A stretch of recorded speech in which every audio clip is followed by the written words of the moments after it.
Hello guys, आज का हमारा टॉपिक है रेजिस्टेंस क्लास 12th। रेजिस्टेंस हमने आपको बताया था कि एक मटेरियल की प्रॉपर्टी होती है जो करंट के फ्लो को अपोज करता है। जो जितना ज़्यादा करंट के फ्लो को अपोज करेगा उतनी ही ज़्यादा उसकी रेजिस्टेंस होती है। इसकी यूनिट ओम होती है, मैंने आपको प्रीवियस क्लास में बताया था। ठीक है सर, ये डिपेंड किस पे करता है?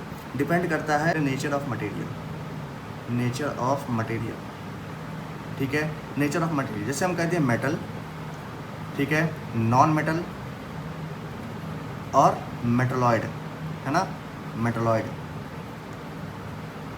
ठीक है।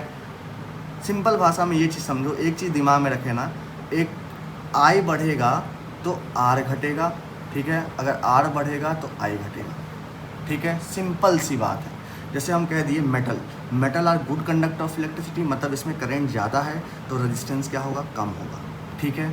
Non metal bad conductor of electricity है, मतलब करंट होता ही नहीं है तो रेजिस्टेंस बहुत ज़्यादा होगा। मेटलॉइड क्या होता है? एनर्जी देने पे वो मेटल का काम करता है और एनर्जी ना देने पे वो नॉन मेटल का काम करता है। सपोज़ करो, मतलब इसकी रेजिस्टेंस की वैल्यू इसके बीच में और इसके बीच में लाई करती है, मेटल्स और नॉन मेटल्स के बीच में लाई करती है। दूसरा क्या फैक्टर डिपेंड करता है? दूसरा फैक्टर डिपेंड करता है कि रेजिस्टेंस जो होता है वो डायरेक्टली प्रोपोर्शनल टू लेंथ होता है ना, और इन्वर्सली प्रोपोर्शनल टू क्या हो जाएगा? एरिया हो जाएगा। रेजिस्टेंस जो होगा वो इन्वर्सली प्रोपोर्शनल टू क्या हो जाता है? एरिया हो जाता है। जब जब लेंथ बढ़ेगी रेजिस्टेंस भी बढ़ेगा। कंडक्टर का जब जब लेंथ इंक्रीज हुआ है रेजिस्टेंस भी बढ़ेगा। कंडक्टर का एरिया अगर बढ़ाते हो तो रेजिस्टेंस घट जाएगा, एरिया घटाओ तो रेजिस्टेंस बढ़ जाएगा।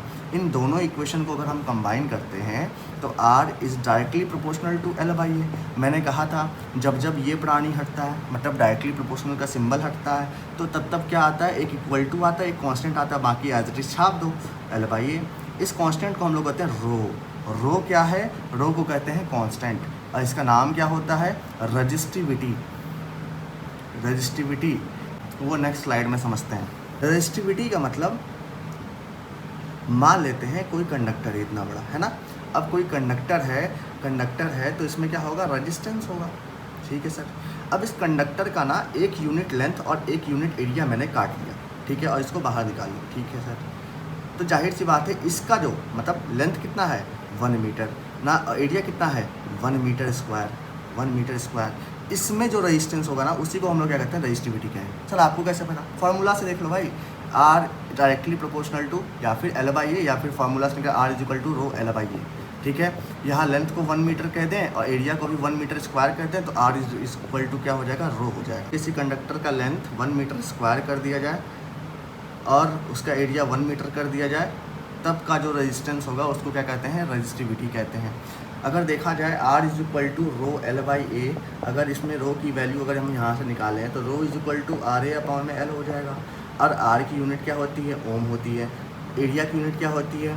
मीटर स्क्वायर, तो लिख दो मीटर स्क्वायर। और लेंथ की यूनिट क्या होती है? मीटर। यहाँ से मीटर स्क्वायर कट गया तो ओम मीटर क्या हो गई? रजिस्टिविटी की यूनिट हो गई। Thanks for watching.